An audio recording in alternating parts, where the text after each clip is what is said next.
this? They're literally on their Instagrams tap dancing like, please don't forget me. Please don't forget me. Look, man, at the end of the day, these athletes got your bread. You got your 100 mil. You won. It was hot. You ain't hot no more. You ain't hot. I'm not going to hate on you. I probably would have took the bread too. So you got your bread. Now get on out of here. Don't try to act like now people are detoxing off of this phony stuff. You know what I mean? All this phony. Well, what do you mean phony? I actually trained very hard to put a ball through a hoop like a trained seal.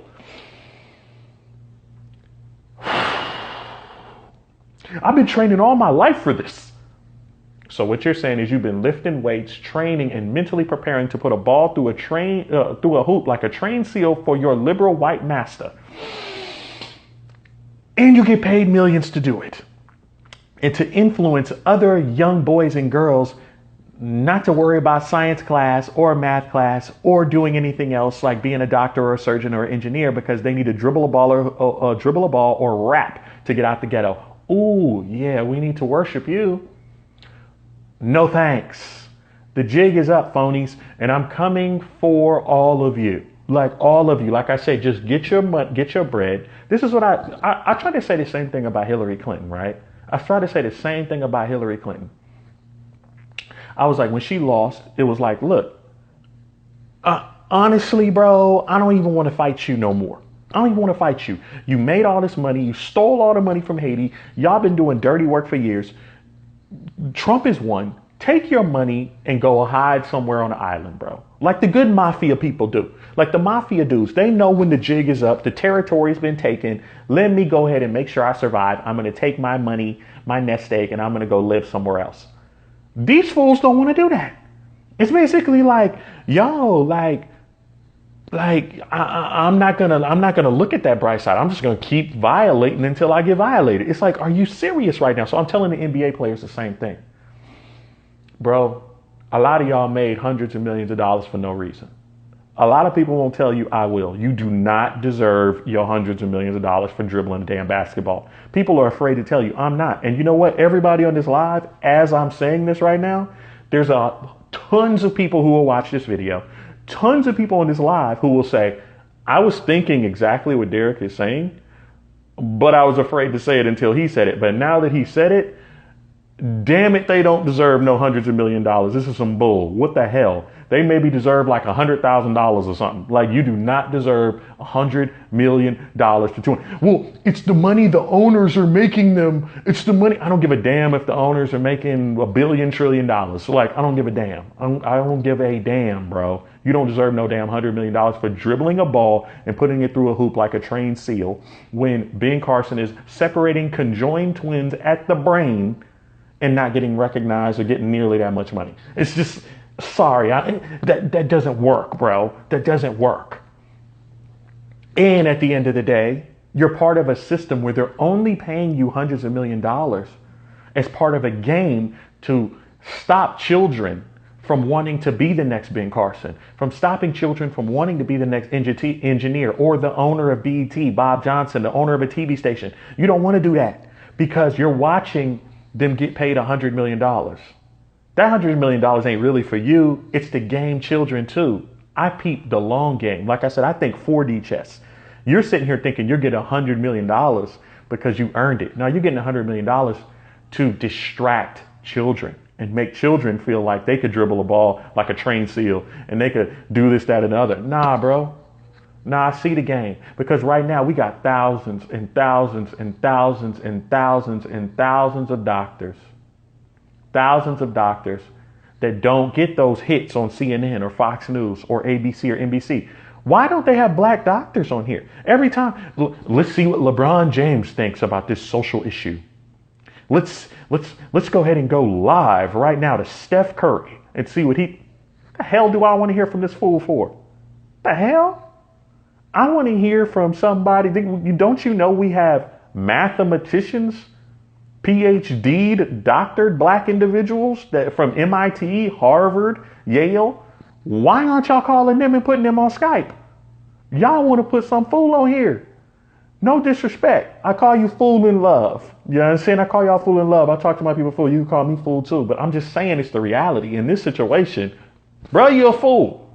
I don't want to sit up here and hear what you got to say about social issues, man. Like, I don't want to hear what you say about statistics and coronavirus.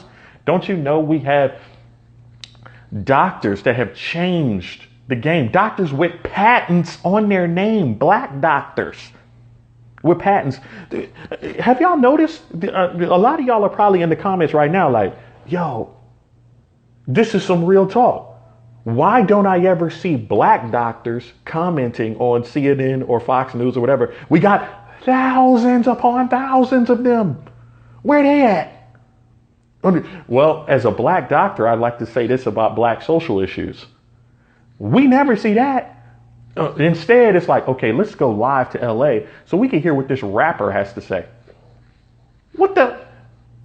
Again, y'all, I'm trying to tell you. The sports game has been used. It's not the same sport. Sports, and I'm not dogging sports. I love, if you want to get your kid in sports, college sports, all that stuff, that's all good. You know what I'm saying? But sports has been taken over. Just like in the mid-90s when they took over music and took over the rap game, a lot of those media companies came and they started saying, we got to change rap. You know what I'm saying? We have to change rap. This stuff going on, it's just a little too militant with Tupac. Tupac Shakur is talking about unionizing black people for Bill Clinton and Bob Dole to see who's actually going to help the black community. Oh, no, we can't have that. We can't have that. We got to change the rap game. Tupac got to go. And Biggie got to go. So now let's change the rap game. And in the rap game, if you notice, just like they did with sports, the rap game went from talking about social issues, right? Remember when it started? It started talking about, the rap was talking about, man, these liberals are pumping drugs into our community. Let's rap about it, right? What happened next? The rap switched from talking about it to now selling it. You get what I'm saying? Like, they're now selling it. Now, we were talking about the social issues of making people aware. Then it went to selling it because that's what the record companies wanted. Then the record companies, what did they do? They went from selling it to now getting guns and having gunplay over the drugs. So we went from talking about social issues like help us because the hood is messed up to now selling the actual product to now shooting each other over the project. And where are we in 2020? Now it's went from that all the way to now we're talking about popping mollies and smoking and snorting and getting high. So this is what's so insane that y'all are peeping. The rap game went from notifying outside sources that we need help to actually selling the product to killing each other over the product to now dying because we're using the product and people aren't bright enough to even understand what happened. I'm lost, y'all. I'm lost. Sometimes I feel like I'm the only one out here. It's really crazy. But I know y'all are with me. I know y'all are with me. Like, you know what I mean? I know y'all are with me. And what I'm trying to do now is we need voices, right? We need voices, influencers, like the people here with the president. We need influencers to have more play in this campaign, 100%. Because right now, what I'm saying is, like, even at the event in Tulsa, 45 of the top 50 influencers weren't there. You know what I mean? And I think a lot of times they look at us as wild cards. They're like, yo, we want to invite the Candaces and the Derricks and the Brandons, but we don't know because they too wild and, you know, blah, blah. And they don't understand that our president is wild. It's like, so we need y'all to get out there and kind of be like, yo, like, what's up? Like, why aren't we seeing Brandon and Derrick and whatever at these events with y'all? They need to be at every event. You need to make it happen. You need to get Brandon Straka there. You need to get all the influencers, DC Drano, not just the black ones, the white ones too. Because right now we are trying to spit science and you need all your soldiers in alignment. And I know a lot of people have been hitting me in my inbox. They're like, yo, Derrick, when I see you at an event, I may see you and Brandon, but I won't see the other 30 folks. Or I may see this one, but I won't see the other ones. Why don't all y'all just mount up and mash? It's not really us. That's up to the campaign and the other people. And I feel like a lot of times the campaign may look at it as, damn, these people are a little off the chain. We don't know if we could control them. It's just like Achilles in the movie Troy. You don't need to control us. Just let us loosen the event. Imagine if all 50 of us was there just going hard on people.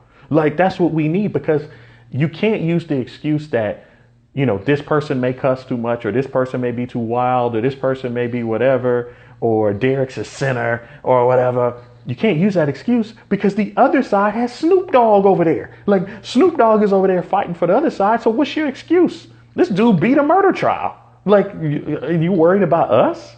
Come on, y'all. Like at the end of the day, if you out there, like right now, you watching this video, make sure you hit the president and tell him you want to see these people at your event. These are the influencers I want to see at all your events, not just one or two or not just mix and mingle. We all, honestly, I've talked to a bunch of people and it's only 3 months left, y'all. Y'all thinking it's longer than it is. It's only 3 months.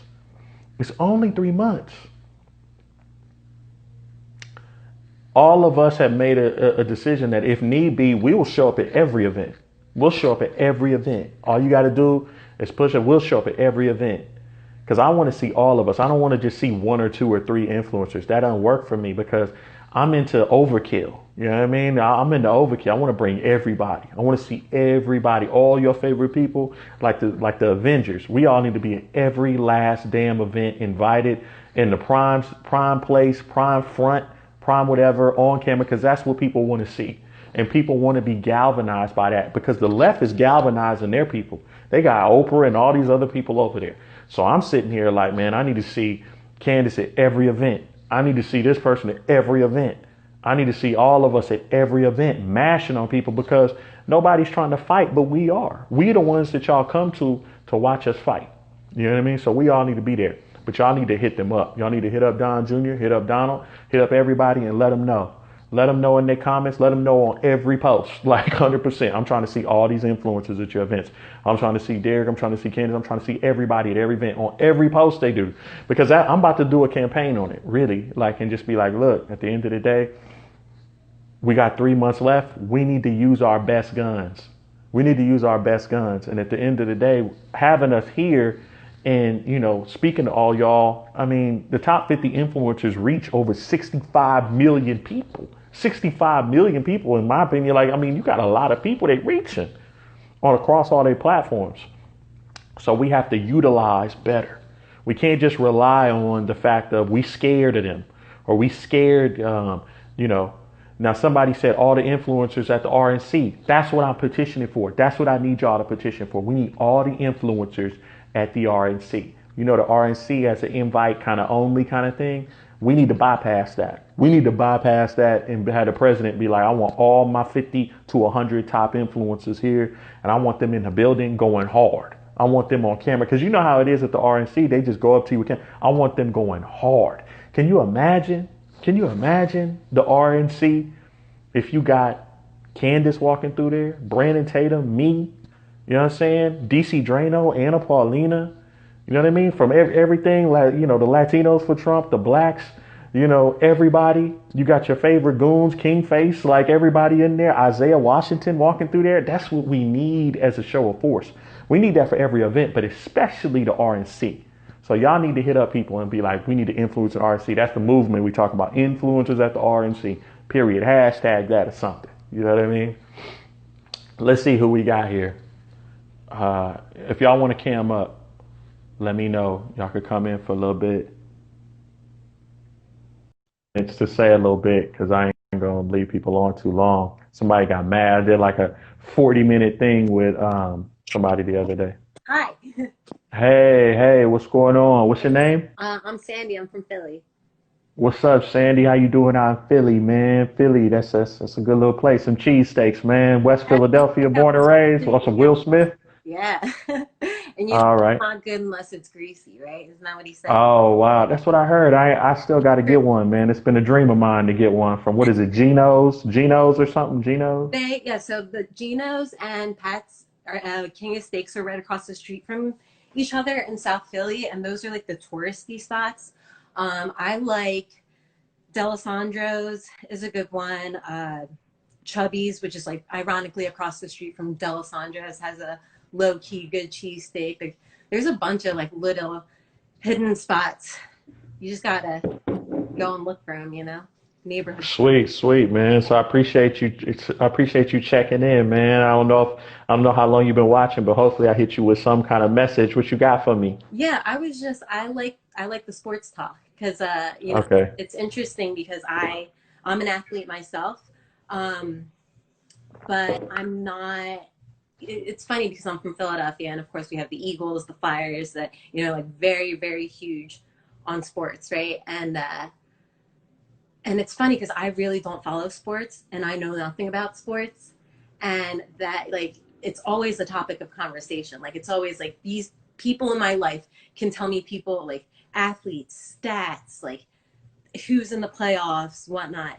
But these are the same people who can't tell me easy things like the three branches of government or the Right. who's our Secretary of State or Defense Secretary, like, and then I think at the same time these are the people who want to advocate for certain rights too, but they're not really educated on how things actually work in the system.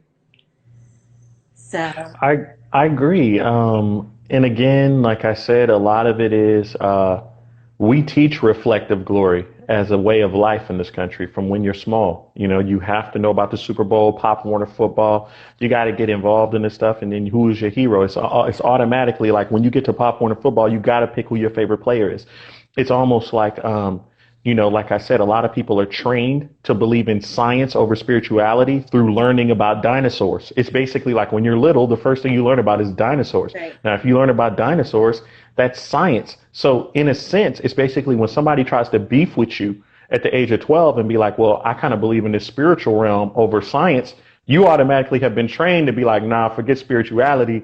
You only need to worry about science because you believed in dinosaurs. Like it's like a weird game yeah, that goes on yeah, with certain things. And so we have the same situation when it comes to sports. It's basically like, yo, pick your favorite ball player, pick your favorite basketball player, but I don't see nobody like this is my thing. When you were a kid, isn't it just as interesting if somebody presented it interesting? If I say, yo, check out this black dude named Ben Carson. He separated these two kids. Their heads are yeah, conjoined, man. Their yeah, heads are conjoined. But people will say, oh, that's not interesting. I guarantee you, if you package it correctly, if you package it correctly, it's interesting as hell to kids. Like, but the way we package it is like, oh, this dude he's boring. He's a loser. He's a nerd. He's a sucker. Like, it's basically insane. But to me, it's like, okay, so he's literally separating humans and this other dude is a hero, and he's throwing a piece of pigskin 50 yards with it. No disrespect. No disrespect, but I'm just telling you the facts of if we had a third party alien come to this planet and they said, who is actually cooler right now? The dude who can separate brains or the dude who puts on a helmet and throws a piece of pig? Like it's not rocket science. right, But yet at the end of the day, we've been trained because it's part of a system of bread and circuses where as long as you stay distracted, you ain't worried about that congressman no more and what he ain't did. You ain't worried about how you just got taxed even harder. You ain't worried about your, homeowners association funds that just went up. You ain't worried about none of that. You know why? Because them wings is here and we about to watch the Super Bowl. Like yeah, it's basically so right now you have people who are so detoxed that they're basically like starting to look at stuff. They're starting to backdate stuff like back to 2000. Like they like, hey man, you know, y'all raised my stuff in 2000, man, and y'all the car note that y'all got me on it too. And people are like, oh my god, we gotta like right now. You see a mad rush from certain NBA players to get back to playing NBA in that Disney bubble over in Orlando that they're talking about. They're trying to, we got to get the NBA. We got to get the NBA. These basketball players could give a crap about getting back to the NBA.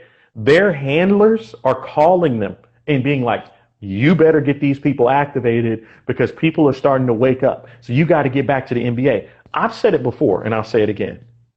I was a huge fan back in the day of the 90s basketball, Jordan, Hakeem, Reggie Miller. I loved it, right? Love football, Cowboys, 49ers back in the day. I am being honest right now. I could give a damn if they stopped football and basketball right now and they just said, we want to suspend basketball and football for the next 3 to 4 years. And just be like, look, we're going to be done with basketball and football for the next 3 to 4 years until we reevaluate society and how this whole corona, even if they want to blame corona, let's just see how this whole thing affects us and how it affects the human body system. And maybe they can't touch anymore, or they can't tackle in each other or whatever, blah, blah. I'd be hype as hell right now if they were like, we want to stop it. And you know what people will say? That's wrong, Derek. What about their checks? Well, forgive me if I'm wrong, but their $1 million checks should be able to suffice them for the next 3 to 4 years, because we got brothers out here on unemployment right now. So you worried about these elitists, but you ain't worried about the hood of the ghetto. So this goes right back into what Tupac was saying about charity not getting to the ghetto. All these NBA players are talking about, well, what about charity? What about charity? Y'all are doing that for tax dollars. All these little summer camps, that ain't doing nothing for the hood. That ain't doing jack. That's charity, and charity doesn't get to the ghetto. Like I said, ask the people in Haiti how charity gets to the ghetto right now. It doesn't get there. Policy gets to the ghetto. What Donald Trump is doing with policy, that gets to the ghetto. Yeah, I agree. Yeah, I know it's definitely a good point of view to kind of shine a light on sports, because I kind of agree that I feel like people are going to just start forgetting about it and start actually waking up and seeing what actually matters. You know, it's already happening. This is why they're scared. And if you what? I'm sorry? I was going to say, like, even beyond that, right, these guys who get paid like millions and millions of dollars to like throw some pig skin around, like kick a ball, whatever, I don't know. Right. Right. You know, you always hear about a lot of them going bankrupt, right? And, right. You know, is that like, and that's not, I'm not saying that all professional athletes go bankrupt, but we always often hear about ones that do. And it's like, you know, it's their fault that they're not investing in themselves. They want to buy the nice cars, the nice houses, the nice, you know, whatever. And then they want to blame it on other people. You know, it's like, it's full circle. At the end of the day, LeBron is being hunted right now. He claims he's being hunted behind his gates. He's being hunted. Now, here's the issue with that. Even if that's true, LeBron, I would love to be hunted with $363 million or whatever you have, because let me tell you the alternative. Black folks are being hunted in Chicago daily with no money. So at the end of the day, you're complaining, but yet in Chicago, you have like the murder rates and shooting rates that we've never seen. I mean, they just skyrocket into hell. Like you got, like I said, over what was it, Memorial Day weekend, like over 100 people shot. I mean, you got a war. This is like literally Iraq for real in Chicago. Like that 1-year-old boy in Inglewood, right? A 1-year-old boy, man. But look, even when I hear stuff like that, it's like, that's common. That's common. Right. Like this is normal. This has been going on. I mean, since I was in California, like, and that was many decades ago, and it was going on hot, because that was when gangs first got hot, and nobody cared. Yeah. Nobody cared about solving the problem. All they cared about was putting a Band-Aid on a bullet wound, because they need that problem in order to harvest votes. So they'll throw some gang members in jail, but they don't want to pump any actual investments in the community. I ask these players all the time. So here's my thing too. If watch this.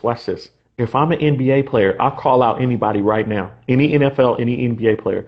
It costs $20 million in capital to start a black bank, or a bank in general. Mm-hmm. Why don't they have black-owned banks in every one of these NBA and NFL cities? They don't want to do it. They lying. They basically sitting here telling everybody to have civil unrest and whatever, because they don't want to invest their money that they need to be invested. They talking all this smack about helping the hood, but yet when it's time to call their bluff and be like, okay, why don't y'all pool up in Cleveland? All you athletes pool up. We'll get 60 million or something, 80 million between however many hundred black athletes there are in professional athletes between football, baseball, basketball, and we'll get 4 black banks here. So y'all can start whatever. No, we don't want to do that because the man. So y'all are fraud, bro. Again, they're basically robbing Peter to pay Paul. They're sitting here saying, go march mess up your new shoes marching while I stay in my hot bubble bath. These black elitists are the main issue with the black community. They're the main issue. And it's always been that way because they're steadily trying to take the pressure off of themselves. Whenever President Trump, whenever they were talking, when the kneeling first popped off and they were doing the kneeling hot and it was like whatever, President Trump said, anybody that wants to come to the White House, come talk to me. If you have somebody in prison, come talk to me. All of them stood down. So what does that tell you? They just talking. Now imagine if you're one of these dudes' homeboys in the hood, right? You're from Chicago, New York, whatever, and you hear through the grapevine that President Trump has invited them to come to the White House. You know what you're going to do if you're in prison? You're basically like, oh, snap, I'm about to get out. My homeboy is about to go there. He's in the NFL. He's about to whatever. Now imagine how you feel when your homeboy stands down. This is what I try to tell people, the insides that they don't know about right now. The inside is you got people getting let out of prison right now that's going back to the NBA dudes and back to the NFL dudes like, yo, what's up, bruh? Like, I got out on Trump's First Step Act, but you were supposed to get I protected you while you was coming up playing football. I protected you in the hood, and you they said I had to stand down, dog. They said, who's they? Yeah. And again, this is what I'm trying to tell you right now. A lot of these black elitists, they the main issue with what's going on with the black community. They the main issue because they sitting here and they're like, yo, they're gonna tell people I'm gonna lose my followers. I'm gonna blah, blah, blah. And it's like, well, you should disappear and keep your mouth shut then. You shouldn't be all up in here talking about social issues. Yeah, I mean, it's so difficult for me sometimes to kind of wrap my head around it. Like, I just really got back into social media. I mean, I don't have a Facebook, Twitter, anything like that. I really just use Instagram. But I can't wrap my head around it when these people, these elitists that you're talking about, speak on these things. They're the ones who are telling us that we're oppressed, right? But I don't understand, like, how can you, being in the position that you are, tell me that we and people that look like you are oppressed if you're in the position that you hold? Like, I don't exactly. Like, it's simple. I feel like I'm speaking in layman's terms when I talk about it, and I don't understand like how this is just going above people's heads. Like, look, you're exactly right. But the problem is that people are 100% trained to take the easy way out. And they're trained listen, you have to understand, when you grow up, this is part of a very good scientific game.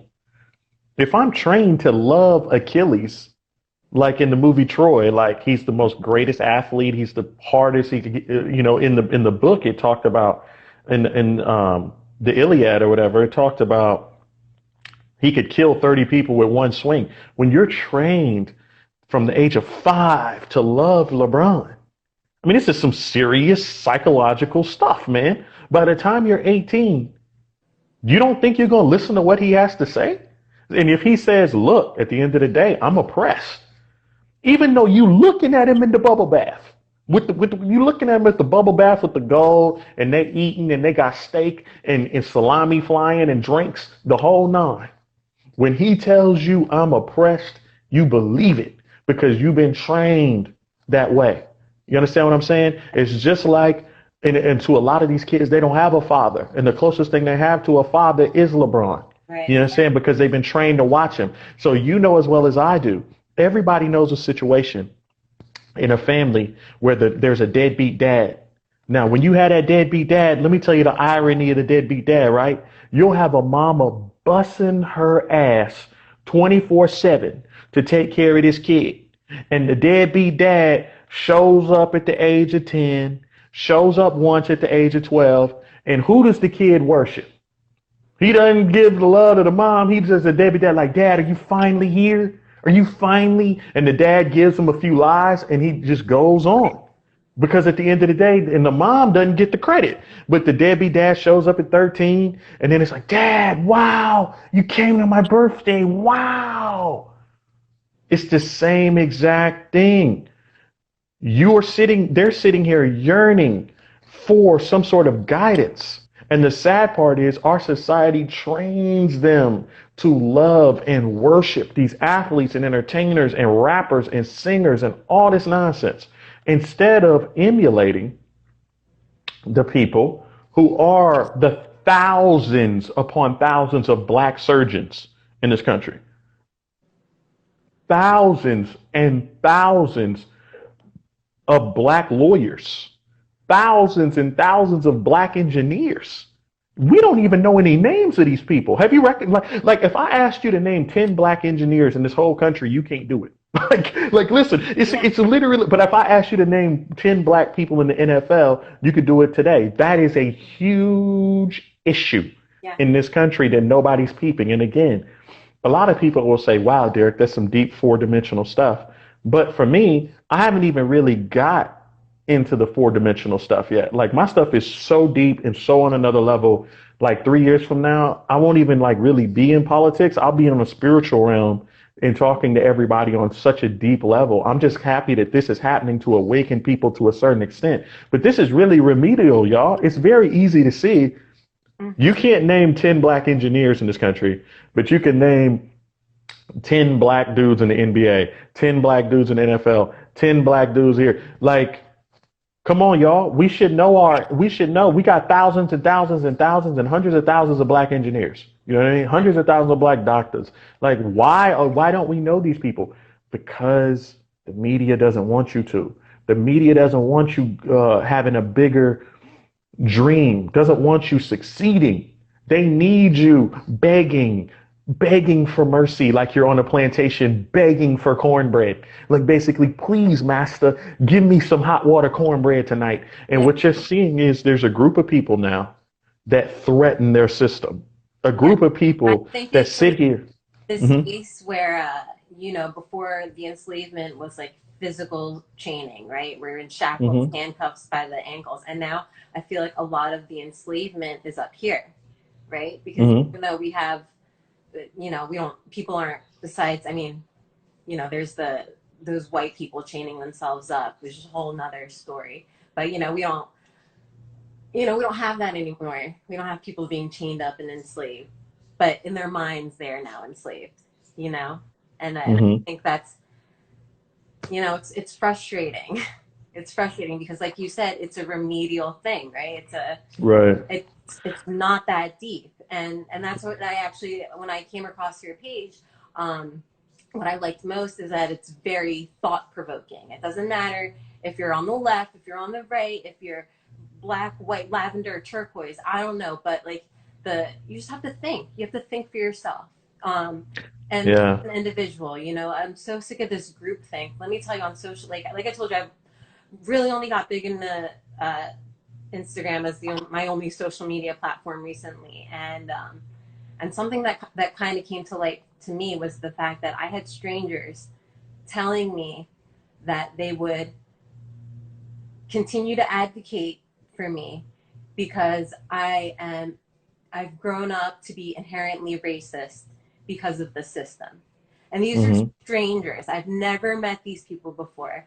And you have to think that the only thing they know of me is what they see because what is Instagram? It's just pictures, right? It's just pictures. So these people, these strangers are telling me this based on the way I look.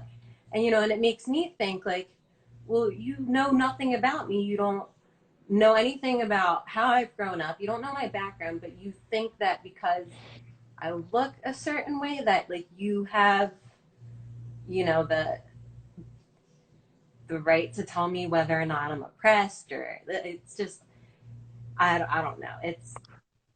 It's so confusing to me, because to me, it just seems so more simple and not as deep as people are making it out to be. Well, sometimes things are so simple that it's confusing. So at the end of the day, when people want to do something that seems, complicated, sometimes the recipe is pour and stir. That's it. But people will look at it and say, it can't just be pour and stir. It tastes too good, man. It can't just be pour and stir. It's got to be something else. And that's exactly what we're seeing here. But you have to understand that right now, God is working through everyone. And what God is basically saying is, I'm going to strip you of everything you thought because I want a personal relationship with you. You're not going to be able to ask mama. You're not going to be able to ask daddy because they may be wrong. You're not going to be able to ask your brother and sister. You're not going to be able to ask the girls at the beauty shop. I'm coming for you. And like basically, we're seeing God working on individuals because there's nobody to turn to when you're in your house alone with the corona. Mhm. Even the person that you living with may not understand. So you got to go in the bathroom sometimes and be like, yo, like, this is between me and God. You know, I understand I may be with somebody or have kids, but they don't get it. And if I don't do this, I'm a crack. So I have to find something with God. And that's what God's trying to do. He's trying to be like, look, I'm about to test you individually because I've been needing your individual spirit this whole time, but you've been acting like a collective. You've been acting like, oh, I'm part of Black Girl Magic. Oh, I'm part of I'm from Philly. I'm from the Philly crew. Philly, baby. Oh, Eagles, baby. Oh, I'm from H-Town. Oh, I'm from Miami, baby. Bump all that. All of y'all are talking about land that you don't even own. You repping land that you don't even own. God is trying to tell you right now, like at the end of the day, none of that matters. All that matters is, what are you doing for me personally? Like personally, it's like, but God, I'm working with this, but now I don't want you to work with nobody. What are you doing personally to work towards your goal? Well, I don't even know my goal, God. Well, that's why you sitting down right now in Corona silence and you're about to figure out what you're going to do. Because a lot of people right now are sitting at home and they not going back to work. I can promise you this. There's a lot of people who are sitting at home right now and they aren't going back to their job. Not because their job fired them, but because they can't go back. See, what's happening with the sports is one thing. There are certain people who are at their job. They're like, they've recognized something. They're like, yo, you know what? My job has been pimping me too. My job has been pimping me because at the end of the day, I go there, I work there 10 hours a day. I don't even watch my kids. I don't even know anything about my children right now. And now that I've been home since Corona, I think I kind of like this. I kind of like the fact that and you know what? If somebody would have told me months ago that I could survive without my job, because the way American society brainwashes you too, you better get your ass back to work or you won't survive. Now that you've seen that you could survive without that certain job, you're sitting here now like, well, my boss isn't my God, even though I kind of treated him like he was. I used to literally think about what we do at work. Think about this. We will literally sneak into work when we're late. See, this is the kind of woke I'm trying to give y'all.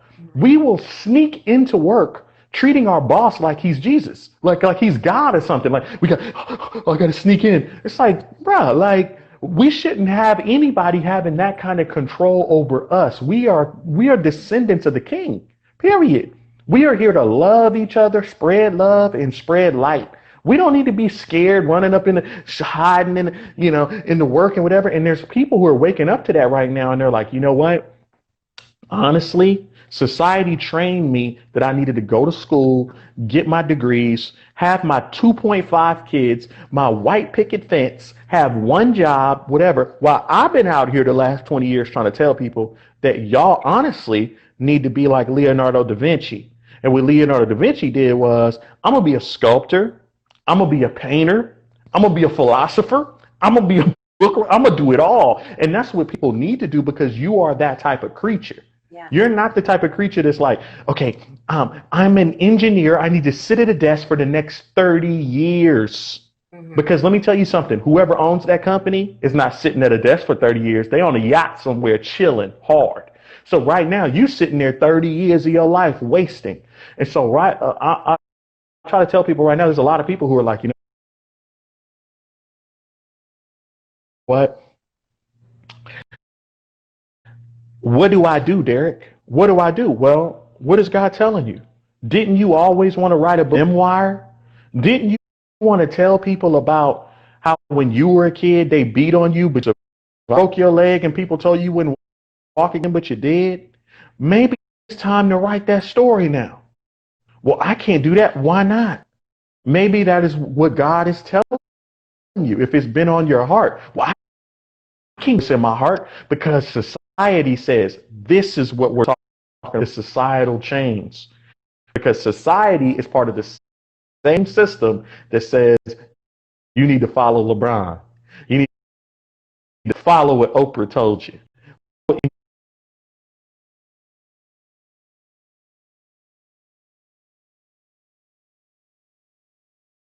You know what? If you're lucky enough, Oprah, you know what I mean? Like, that's what we need to do. Hey, do what's best for you. There's a whole philosophy of life. Judge you if you are. If you're a person right now that says, yo, that job I had been going 2 or 3 months and I'll never go back, Yeah, because it won't allow me to walk in there and take orders from that man again. It won't allow me to do that. You know what I do? I applaud you. I applaud you. Because a lot of people will be like, you know what a lot of people do? They'll be like, hey, man, you better go get that check, man. You better go get that check, man. You know what Derek's going to do? Derek's going to be just like this. Not saying that you don't ever have to work again, but what I'm saying is God is trying to tell you there's another avenue that you could be spiritually inclined, and he may have another mission for you.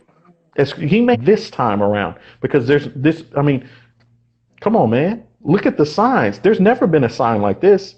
You are legally sitting at home, yeah, and having to witness all this. I feel like that's one of the things I've actually appreciated. I'm probably gonna go soon. That's my dog. She knows it's about time for us to go. Right.